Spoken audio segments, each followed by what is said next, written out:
Alhamdulillahirabbil alamin. Wassalli wa nusallim ala rahmatil alamin. Sayyidil mursalin, sayyidil muhammadin, nabiyina Muhammadin wa ala alihi wa ashabihi wa man ittaba bi hadihi ila yaumil din. Amma ba'du. Kaum muslimin jemaah sekalian, rahimani wa rahimakumullah taala.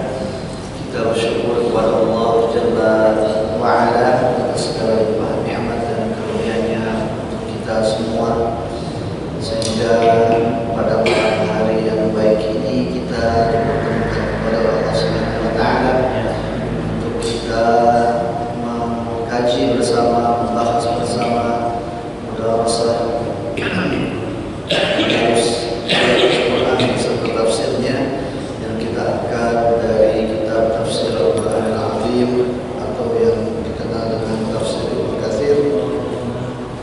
Mudah-mudahan apa yang kita laksanakan ini merupakan bentuk kesyukuran kita atas nikmat yang Allah telah berikan kepada kita semua.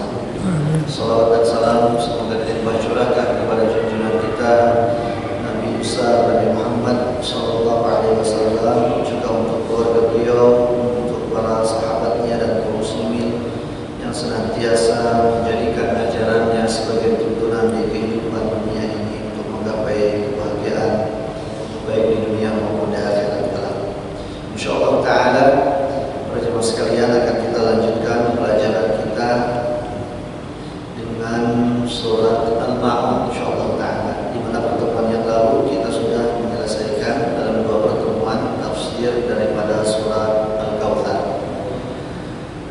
A'udzu billahi minasyaitonir rajim. Bismillahirrahmanirrahim.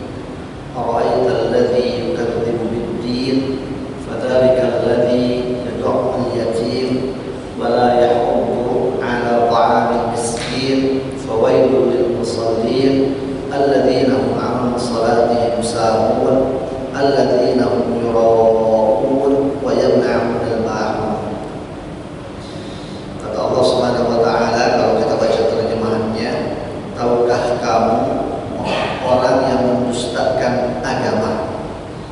Itulah orang yang menghardik anak yatim dan tidak menganjurkan untuk memberi makan kepada orang miskin. Celakalah orang-orang yang melaksanakan salat, yaitu yang lalai terhadap salatnya, yang berbuat riya dan enggan memberi bantuan. Di dalam ayat yang pertama daripada surat Al-Ma'un yang merupakan surat Makkiyah, kata Imam Ibnu Katsir, surat ini termasuk kategori surat Makkiyah yang diturunkan kepada Rasulullah SAW pada periode sebelum beliau berhijrah dari Mekah ke Madinah. Yaqulu ta'ala, Allah Ta'ala berfirman di ayat yang pertama, Ara'aita, apakah engkau tahu? Engkau di sini, kata Imam Ibnu Katsir, maksudnya adalah Nabi Muhammad. Jadi yang ditanya langsung oleh Allah siapa? Nabi Muhammad. Wahai Nabi Muhammad, apakah engkau tahu? Tentu para ulama mengatakan bahwa pertanyaan ini juga berlaku untuk kita. Ya, ketika kita baca ayat ini, maka ayat ini juga berlaku untuk kita. Pertanyaannya, apakah engkau tahu alladzi yukadzibu bid-din, orang yang mendustakan agama. Mendustakan, yukadzibu di dalam bahasa Arab itu bukan yakdzibu, bukan berbohong. Mendustakan itu adalah suatu sikap menolak terhadap apa yang diinformasikan, diberikan ya, oleh orang lain. Yukadzibu ya, maka bahasanya bukan yakdzibu tapi yukadzibu ya, menolak ya. Termasuk kategori yukadzibu kalau padanannya di dalam bahasa kita adalah melanggar, menolak ya, tidak menerima ya, tidak mau patuh, itu takdzib. Dalam bahasa Arabnya takdzib. Ara'aital ladzi yukadzibu bid-din, apakah engkau tahu wahai Nabi Muhammad, siapakah orang yang mendustakan, tidak mau menerima, menolak, ya, membangkang bid-din terhadap ad-din, ya, yang di dalam bahasa terjemahan Al-Quran kita sebagaimana yang tadi saya bacakan, ad-din diartikan dengan agama. Nah, di sini tapi kemudian Imam Ibnu Katsir menafsirkannya lebih luas lagi. Ad-din itu adalah al-ba'ad wal jaza, yaitu hari pembalasan, hari seseorang itu mendapatkan ganjaran dari amalan yang ia kerjakan di dunia. Jadi ad-din itu hari kiamat, hari pembalasan di mana amal kita dibalas oleh Allah Subhanahu wa taala.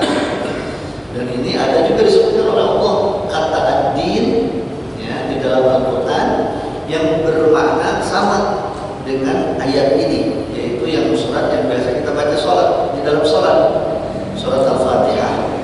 Nah, Ar-Rahmanir Rahim, Maliki Yaumiddin, yaitu raja hari pembalasan, yang merajai hari pembalasan, yakni hari kiamat. Jadi ad-din artinya pembalasan, hari pembalasan. Tentu ini tidak bertolak belakang, ya, dengan apa yang ada di dalam terjemahan kita, karena pembahasan tentang hari kiamat merupakan bagian ajaran yang ada di dalam agama kita, ya, sehingga diterjemahkan dengan siapa yang mendustakan agama juga boleh. Secara spesifik adalah yang mendustakan hari pembalasan daripada amalan kita. Jadi singkatnya, tafsir daripada ayat yang pertama ini sebuah pertanyaan dari Allah kepada Nabi Muhammad, kepada kita semua, tentang siapakah atau ciri-ciri orang yang tidak percaya, mendustakan, menolak agama, dan tidak percaya akan adanya hari pembalasan akan kehidupan dunia ini. Mungkin kalau kita tanya kepada orang, kamu percaya nggak hari kiamat? Bisa saja jawabannya saya percaya secara lisan. Tetapi apakah itu cukup? Tentu tidak cukup, ya, karena harus dibuktikan. Nah, sekarang kita ukur, ya, orang itu percaya atau enggak sama Allah, sama agama, sama hari kiamat, bahwa kita nanti hidup lagi di hari akhir dan akan dibalas amalan kita, kebaikan akan dibalas dengan surga. Katakanlah begitu, keburukan akibatnya kalau tidak diampuni oleh Allah berakibat api neraka. Nah, orang itu percaya sama itu tuh atau enggak, itu dari mana kita mengukurnya? Kalau hanya pengakuan, semua orang bisa mengaku, oh, saya percaya sama agama, saya percaya sama hari kebangkitan. Tapi bukan itu yang jadi patokan tentunya. Maka Allah Subhanahu wa taala di ayat yang keduanya dan seterusnya kemudian menyebutkan ciri-cirinya orang yang tidak percaya sama agama, orang yang menolak agama, orang yang tidak patuh terhadap agama, orang yang tidak percaya akan adanya hari pembalasan. Siapa? Kata Allah Subhanahu wa taala, fadzalika alladzi yad'ul yatim. Cirinya, ya, indikatornya yang pertama adalah orang yang tidak mau mengasihi anak yatim, menghardik anak yatim. Menghardik itu kata Imam Ibnu Katsir maknanya adalah alladzi yabharu al-yatim wa yudlimu haqqahu wa yudlimu haqqahu wa la yudlimu wa la yuhsinu ilaihi, yaitu orang yang tidak memperlakukan selayaknya, yang tidak memperlakukan dengan perlakuan yang layak kepada anak yatim, yang menzalimi haknya. Menzalimi hak yatim itu bagaimana? Yatim itu harus disantuni, tapi dia tidak menyantuni. Ya, apalagi kalau anak yatim itu punya harta. Surat An-Nisa di awal-awal mengatur tentang itu misalnya. Bahkan Allah mengancam keras dengan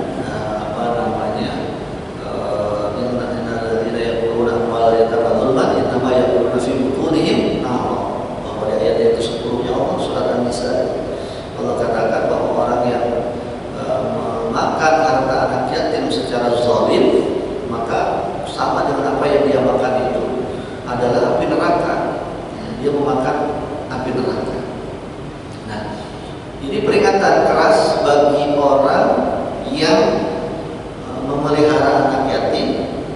Ya, dalam tanda petik memelihara itu bisa jadi itu adalah keponakannya, keluarganya, begitu yang dia punya harta peninggalan warisan dari orang tuanya, dari ayahnya, kemudian dikelola oleh dia, diambil anak yatim itu supaya dikelola hartanya. Tapi yang terjadi bukan dikelola, dikembangkan, tapi kemudian dimanfaatkan untuk dia nikmati.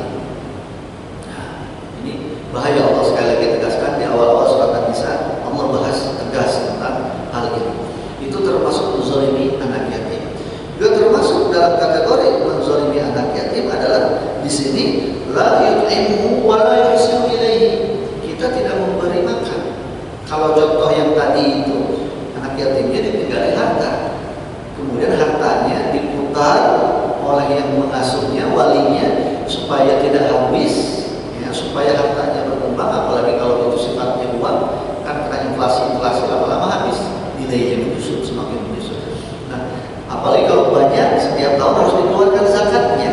Maka Rasulullah menganjurkan untuk diputar harta peninggalan orang tua anak yatim itu sampai dia dewasa, baru kemudian diserahkan sampai dia bisa mengelola sendiri, baru diserahkan. Kenapa mesti diputar? Nah, itu yang pertama, hatta la takulu sadaqah, supaya hartanya itu tidak habis dengan zakat, tidak terkurangi dengan zakat. Zakat itu 2,5%. Jangan sampai harta itu misalnya nilainya 100 juta, dia sudah mencapai nisab. Nah, tahun ini harus dikeluarkan 2,5%. Ya, tahun berikutnya 2,5% lagi, tahun berikutnya 2,5% lagi, sampai dia diambang nisabnya. Ini kalau tidak diputar, maka akan habis. Karena setiap tahun harus keluarkan zakat, setiap tahun keluarkan zakat. Maka kata Rasulullah, supaya tidak berkurang, harta anak yatim itu mesti diinvestasikan, mesti diputar, minimal mendapatkan hasil 2,5% supaya tidak mengurangi yang aslinya ketika dikeluarkan zakat. Syukur-syukur keuntungannya lebih daripada itu, supaya hartanya kemudian berkembang banyak dan seterusnya sampai nanti dia dewasa, dia bisa memutar sendiri, kemudian diserahkan. Itu yang ideal. Dan untuk itu serta orang yang mengasihinya. Nah, ini untuk contoh yang pertama, kalau si anak yatim tadi ditinggalkan harta oleh orang tuanya. Kalau tidak ditinggalkan harta waris, maka kewajiban orang-orang yang ada di sekitarnya yut'imuhu wa yuhsinu ilaihi, untuk memberikan makan, ya, dan berbuat baik kepadanya. Berbuat baik sangat luas, termasuk tadi memberikan makan, memberikan mungkin biaya sekolah, pendidikan dan seterusnya. Dan untuk itu luar biasa pahalanya. Kata Rasulullah, "Ana wa kasibul yatimi fil jannati hakada, wa syara bisababati wal wusta wa farraja bainahuma." Hadis sahih, Rasulullah mengatakan bahwa aku nanti di surga itu akan berdampingan selalu dengan orang yang mengkafil anak yatim, penyantun anak yatim. Akan seperti ini kata Rasulullah. Beliau rapatkan kedua jarinya, berisyarat dengan jari telunjuk dan jari tengah. Beliau rapatkan lalu beliau renggangkan.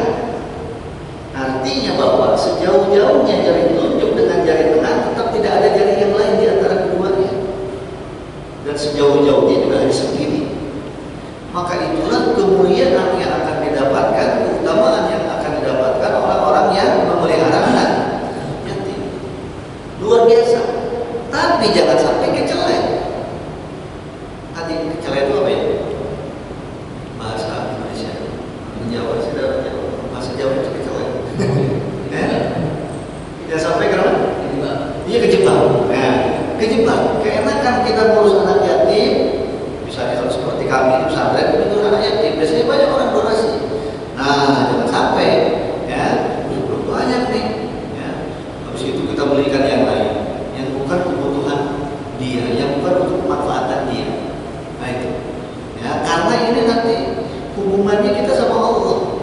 Ya, hati-hati. Meskipun mungkin dalam pencatatan orang di audit apa gitu lolos, ingat nanti ada auditnya Allah Subhanahu Wa Taala. Jadi pahalanya besar, tetapi kalau kecelek, kalau kita terjebak, ancamannya juga besar. Bahkan kategori yang pertama, indikator yang pertama, orang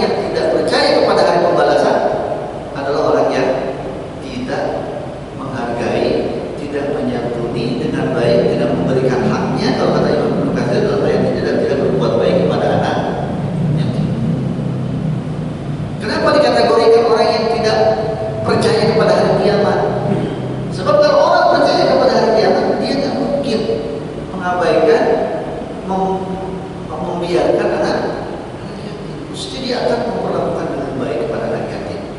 Sebab pahalanya besar.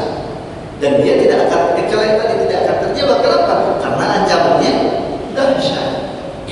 Jadi kalau ada orang yang terjebak atau tidak memindahkan anak yatim, sama dengan seolah-olah dia nggak percaya sama hari pembalasan, sama seperti kayak nggak mau surga. Balasannya surga.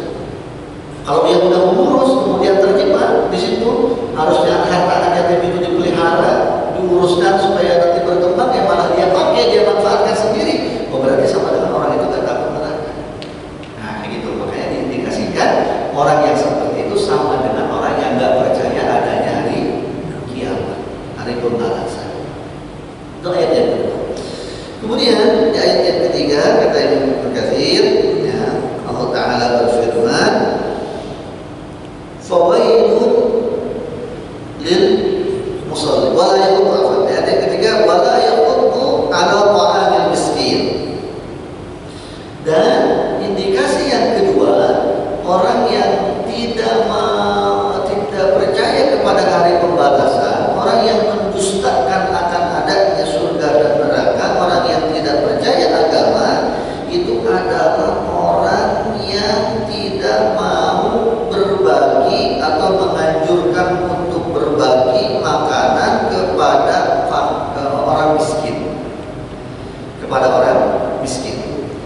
Yang berkata di sini yaitu termasuk di dalamnya tidak membantu orang fakir, apalagi orang fakir. Apa bedanya fakir sama miskin? Ya, apa bedanya fakir sama miskin? Fakir sama miskin ini adalah sama-sama orang yang membutuhkan. Bedanya kalau miskin masih punya, tapi nggak memenuhi kebutuhannya, tidak mencukupi. Misal kebutuhan hidupnya sehari untuk dirinya dan keluarganya misalnya 100.000, dia gajinya atau penghasilannya cuma 30.000, maka ini orang miskin. Atau kebutuhannya 100.000, dia penghasilannya cuma 80.000 atau 90.000, masih kurang 10.000 kalau 90.000, ya kan? Untuk menuju 100 yang menjadi kebutuhannya, maka ini kategorinya orang miskin. Kalau orang fakir, kebutuhannya 100.000, penghasilannya 0, tidak ada sama sekali, itu namanya fakir. Ya, jadi dua-duanya sama-sama harus dibantu, tetapi ada yang lebih parah kondisinya, yaitu orang fakir. Nah, kenapa di ayat ini yang disebutkan cuma miskin? Karena itu min babil aula.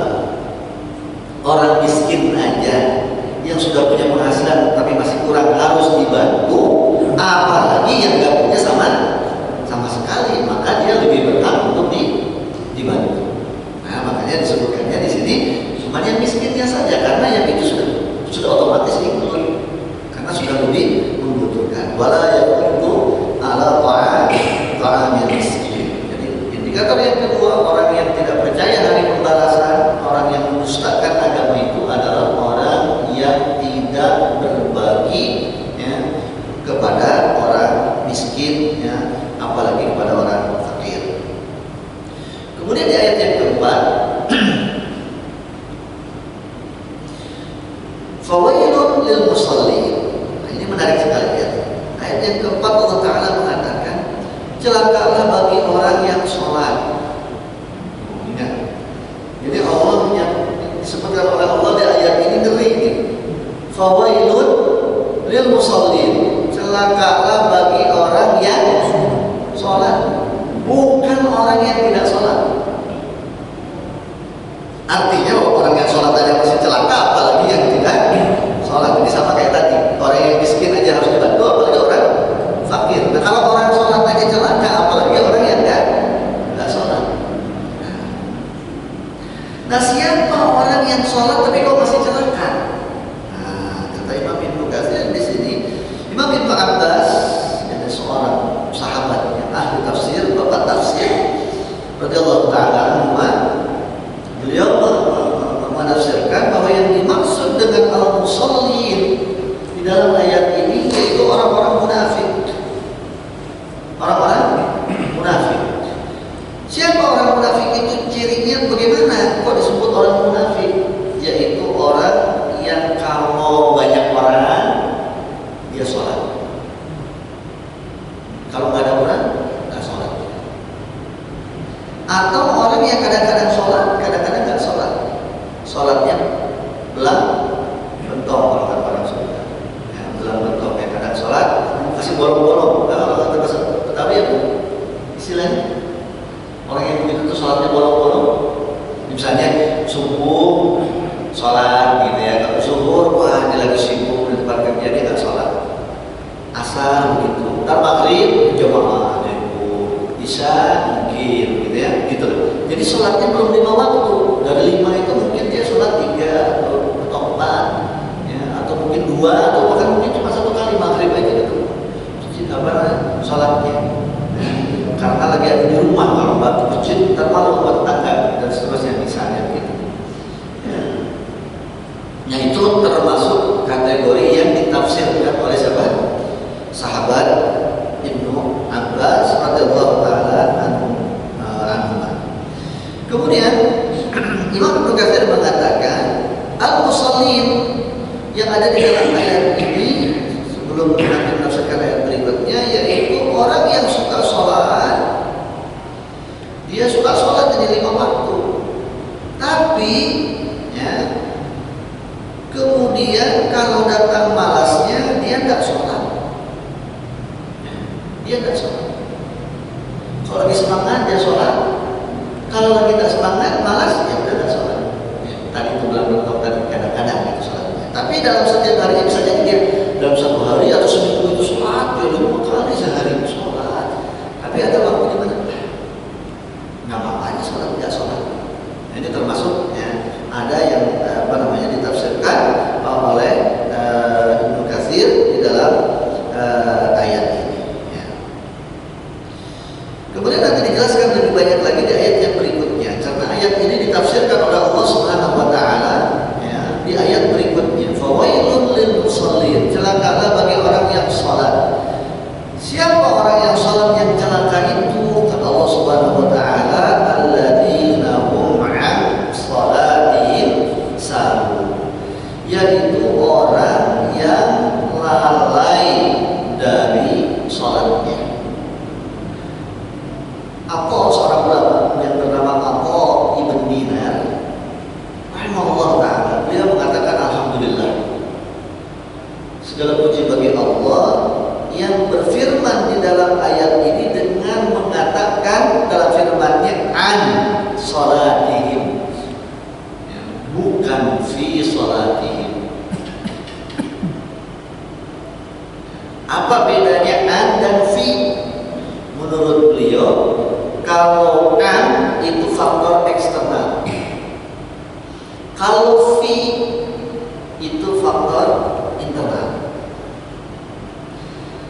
Jadi kalau ayat ini fi sholatihim sahun, alladzina hum fi sholatihim sahun, ya, mungkin semua orang atau kebanyakan orang terkena dengan ayat ini. Tapi kata beliau, bersyukur kita bahwa Allah mengatakannya an sholatihim, orang yang lalai dari sholatnya, bukan orang yang lalai dalam sholatnya. Kalau orang yang lalai dalam sholatnya, berarti sholat itu kalau kita sholat dari Allahu Akbar sampai Assalamualaikum harus khusyuk benar 100%. Itu kalau fi sholatihim.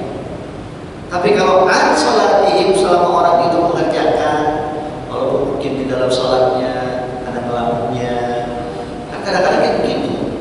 Kalau lupa sesuatu itu paling cepat di mana ingatnya? Pada saat sholat. Bahkan dijadikan jurus seperti kalau sama ibu lupa tahu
kata beliau bersyukur Allah mengatakannya an salatihim, faktor eksternal.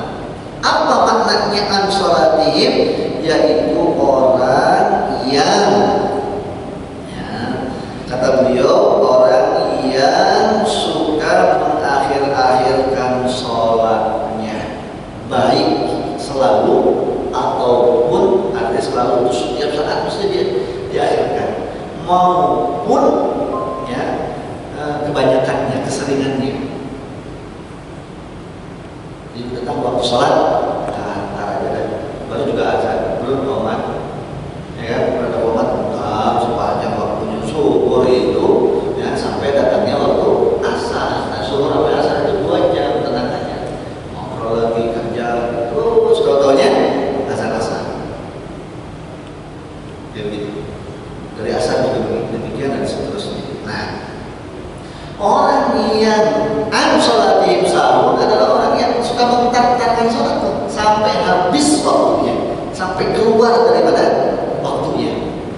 Misalnya zuhur itu jam 12, asar jam 3, sampai jam 3 dia belum sholat, atau jam 3 baru sholat. Udah masuk waktu asar dia baru sholat. Maghrib misalnya jam 6, ya, taruh sampai jam 6 baru dia sholat.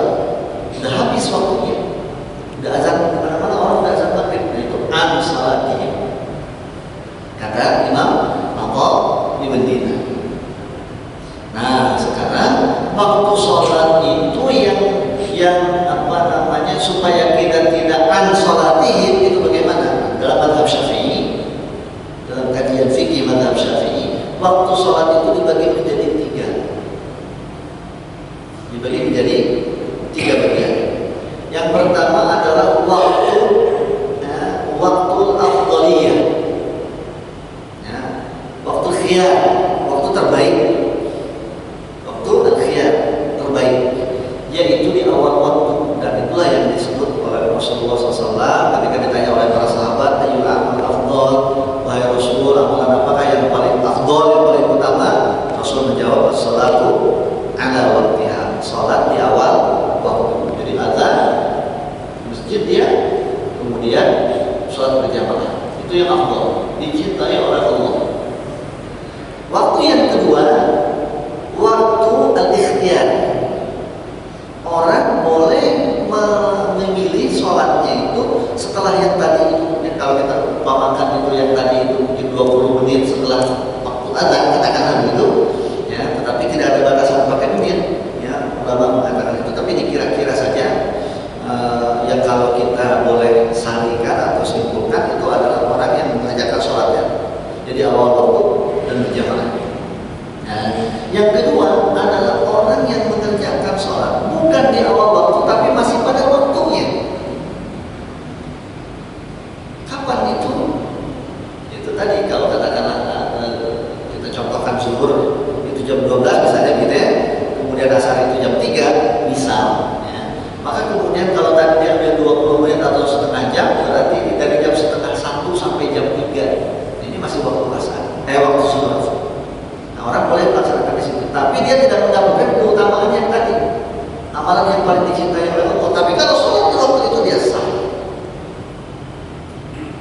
Nah yang ketiga, orang melaksanakan sholat itu setelah habis waktunya, disebut dengan waktu al-qadha. Di sebagian qaul ada yang membaginya menjadi 4 lagi, di waktu akhir-akhir, ya, waktu sudah last minute, ya, tapi masih waktunya, ya.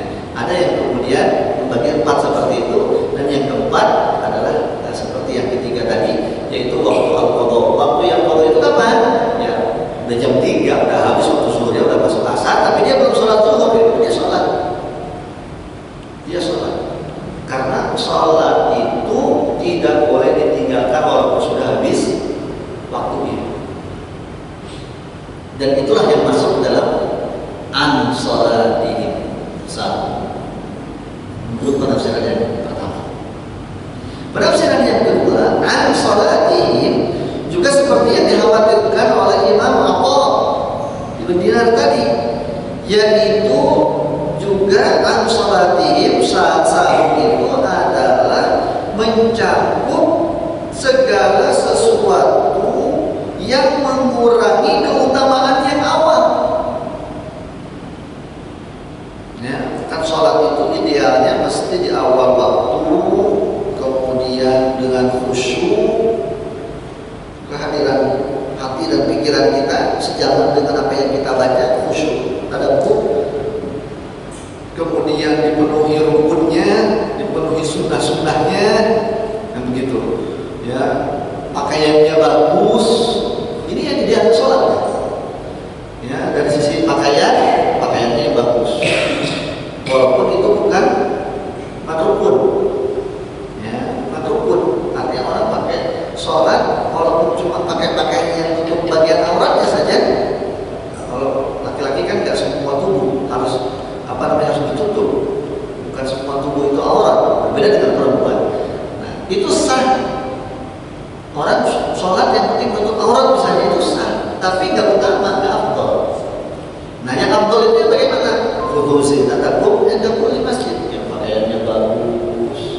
Setiap mau datang mau sholat itu dia pilih baju yang bagus, yang rapi, datang di awal waktu, ya kan, wudunya benar, wudunya baik, kemudian ketika dia sholat rukunnya terpenuhi, bukan hanya cuma hanya asal gerak. Kemudian ketika dia membaca dia pahami apa yang dia baca, dia khusyuk, hadir pikiran dan hatinya, gerakan-gerakannya semuanya tamam, bagus. Itu yang ideal. Nah, kurang daripada itu semua ada yang berdasarkan bahwa itu termasuk sabun, termasuk kelalaian. Kalau lalai pakaiannya yang kurang, berarti dia katakanlah kalau tadi itu semua gitu ya bagus, nilainya 10 misalnya begitu, ini karena pakaiannya compang-camping dia, padahal dia punya yang bagus, padahal dia punya yang bersih, tapi dia pakainya yang compang-camping, yang kotor misalnya begitu, maka berarti berkurang 1 misalnya begitu. Nah, dia sholatnya nggak di awal waktu, di akhir-akhir, ya, karena sibuk atau karena alasan apapun mungkin berkurang lagi dan seterusnya. Nah, ini termasuk kategori sabun menurut penafsiran yang kedua. Ya. Ada lagi kemudian sahur, ya, juga mengakhir-akhirkan seperti yang tadi kita pertama, mengakhir-akhirkan sampai penghujung waktu. Sampai penghujung waktu. Jadi kalau tadi kita contohkan sholat zuhur sampai dengan jam 3, atau misalnya sholat maghrib dari jam 3 sampai jam 6 misalnya waktunya, dia jam 6 kurang 2 menit baru mulai dia sholat. Nah, itu disebutkan secara tegas oleh Rasulullah SAW dalam hadis Sahih Bukhari dan Muslim. Kata Rasulullah, tilka salatul munafik, tilka salatul munafik, tilka salatul munafik. Rasulullah menyatakan itulah sholatnya orang munafik. Begitulah caranya sholat orang munafik. Begitulah modelnya sholat orang munafik. Gimana wahai Rasul? Kata Rasulullah, yajlisu yarkusyams. Orang yang dia duduk santai-santai, ngopi dulu, ngeteh dulu di sore hari, katanya itu di waktu asar, ya, ada lihat matahari, oh masih tinggi mataharinya, oh masih kelihatan mataharinya. Hatta idza kanat baina qarnay syaitan, sampai matahari itu mau tenggelam, dan tenggelamnya matahari itu di antara dua tanduknya syaitan. Oh, orang itu berdiri baru dia tinggalkan tehnya, baru dia tinggalkan apa? Kopinya, atau baru dia selesai ngobrolnya. Fana qara arba'an la yadhkurullah fiha illa qalila. Barulah kemudian dia sholat 4 rakaat. Di sini dia sallallahu alaihi wasallam, beliau sallallahu alaihi wasallam menyebutnya fana qara. Nah, qara itu ini beliau meminjam istilah gerakan tunduk berdiri yang dilakukan oleh burung gagak atau yang sejenisnya, kalau kita ayam, yang ketika dia makan. Nah, ketika dia masukin apa namanya? Makanannya. Karena korong arba'an Rasulullah bilang, maka orang itu kemudian ketika matahari sudah mau terbenam, dia berdiri 4 rakaat. Itu kayak yang patung-patung 4 rakaat. La yadhkurullah fiha illa qalila. Dia baca-baca sholat dan zikir dalam sholatnya kepada Allah kecuali hanya sedikit saja. Illa qalila.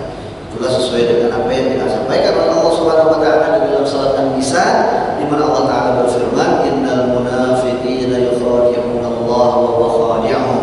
Orang-orang munafik itu kata Allah Subhanahu wa taala, dia ingin memperdaya Allah. Dia mau tipu-tipu Allah. Wa huwa khadi'uhum, padahal Allah yang akan menipu mereka. Allah akan tipu-tipu kepada mereka. Idza qamu ila sholati, orang munafik itu kalau mereka berdiri mau melaksanakan sholat, qamu kusala, malas-malasan. Yuraquna nas, itu pengen dilihat oleh orang. Gua nih mau sholat nih. Ya. Wala yadhkurullah illa qalila. Mereka tidak zikir kepada Allah kecuali hanya sedikit. Bacaannya hanya sedikit. Yang penting gerakannya aja, yang penting 4 rakaat dah kelar. Ya, urusan bacaannya, urusan dia menghayati atau enggak jadi soal buat dia. Buat dia sendiri. Itulah ciri orang munafik. Nah, jadi an-salatihim sahun, siapa orang yang celaka sholatnya adalah yang begitu. Siapa orang yang sholat yang celaka itu adalah yang begitu. Padahal orang yang sholat ini mestinya mendapatkan kebaikan yang luar biasa, surga yang paling tinggi untuk orang yang baik di dalam sholat. Kebalikan daripada yang tadi adalah orang yang baik dalam sholatnya, yang khusyuk di dalam sholatnya, yang di awal waktu dan seterusnya. Allah sebutkan di dalam surat Al-Mu'minun ayat kedua. Ayat pertama dan balasannya di ayat 10 atau 11. Allah Ta'ala berfirman, qad aflaha mu'minun, sungguh beruntung orang mukmin. Siapa? Allah jelaskan kriteria orang mukmin yang beruntung. Yang pertama di ayat yang kedua, alladzina hum fi salatihim khashi'un, adalah orang yang di dalam salatnya mampu menghadirkan jiwa dan raganya, pikirannya, hatinya, dan jasadnya hadir di dalam salat. Khashi'un, tadabburi bacaannya, doa-doa yang dia lafazkan, setiap apa yang dia ucapkan, Allahu Akbar, dia hayati. Allah Maha Besar. Apa itu artinya Allah Maha Besar? Masuk di dalam doa iftitah, masuk dalam Fatihah, dia hayati Fatihah. Masuk dalam doa rukuk subhana rabbiyal azim, apa itu sami Allahu liman hamidah, itu apa maksudnya, apa artinya? Sampai assalamualaikum warahmatullahi, assalamualaikum warahmatullahi, dia hayati, dia maknai, dia jiwai.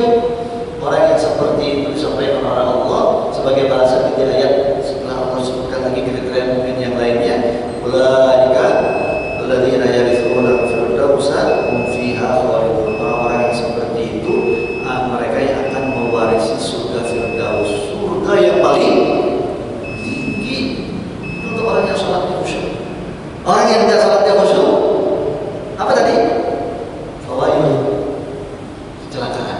Celaka wailun itu bukan hanya sekedar celaka kayak kita kepleset, terus kita lecet, itu keselip, bukan itu maknanya. Tapi apa itu makna celaka yang ada dalam surah Al-Ma'un ini dan surat-surat yang lain yang yang Allah sebutkan di situ, fawailun. Insyaallah mungkin nanti kita bahas setelah pemandangan Isya. Barakallahu fiikum.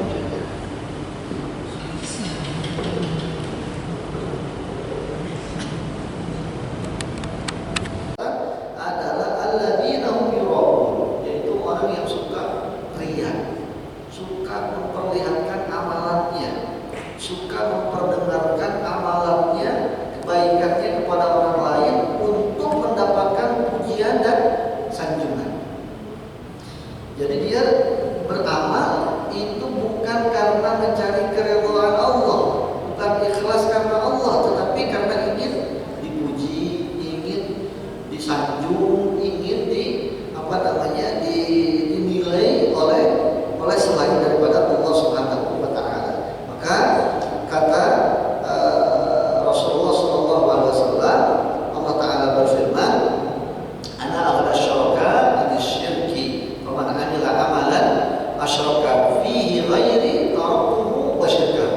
Aku, kata Allah, hadis ini hadis qudsi, Rasul bersabda, Allah Ta'ala berfirman, Allah mengatakan dalam firman-Nya, ana aghna syuraka min syirki, saya enggak butuh pesaing atau pendamping atau penyerta yang lain ketika seseorang itu beramal yang dijadikan tujuan amalannya. Maka siapa orang yang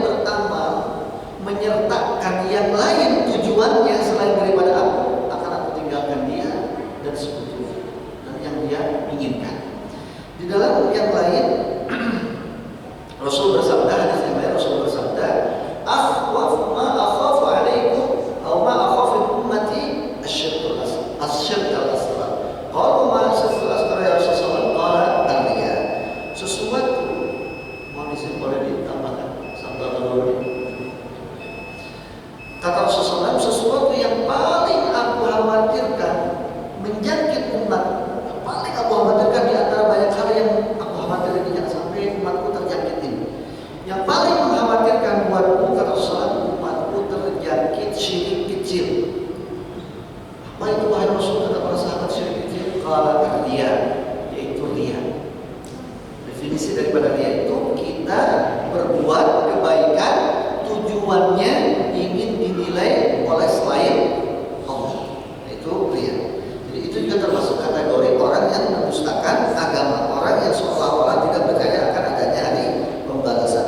Banyak dan ma'amud di ayat yang terakhir juga termasuk kategori orang yang mendustakan agama, tidak percaya kepada hari pembalasan, adalah orang yang tidak mau membantu dengan kebaikan. Imam Ibnu Katsir mengatakan, la ahsanu ibadat rabbihim wa la ahsanu ila khalqihi, yaitu orang yang tidak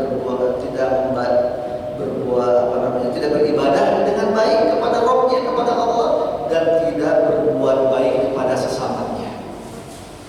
Ya, jadi wayang dan ma'mud adalah orang yang tidak membantu sesama. Membantu di sini oleh Ibnu Katsir disebutkan membantu orang lain dengan apa yang kita miliki itu ada macam-macamnya. Yang pertama yang sifatnya wajib, yaitu mengeluarkan zakat. Mengeluarkan zakat. Ada yang sifatnya sunnah, yaitu sedekah dan kemudian infak dan yang lain-lainnya. Bahkan ada kebaikan untuk kita membantu orang lain tanpa mengurangi kepemilikan apa yang kita miliki, yaitu meminjamkan. Kalau meminjamkan kan mesti balik lagi. Saya pinjamkan ya buku saya, kan nggak berkurang. Ya, bukunya balik lagi 100 halaman. Saya pinjamkan handphone saya, mungkin berkurang kan.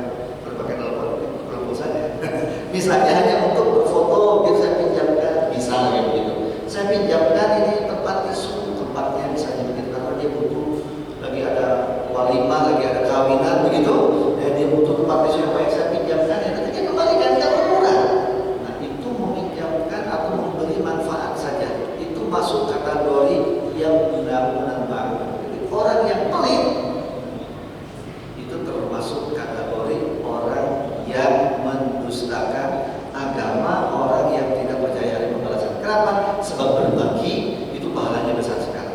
Kalau sedekah itu sama Allah akan dibalas 700 kali lipat atau sampai lebih. Kalau kita meminjamkan uang, ya, dinilai oleh Rasulullah, oleh Allah Subhanahu Wa Taala sama dengan kita memberikan setengahnya.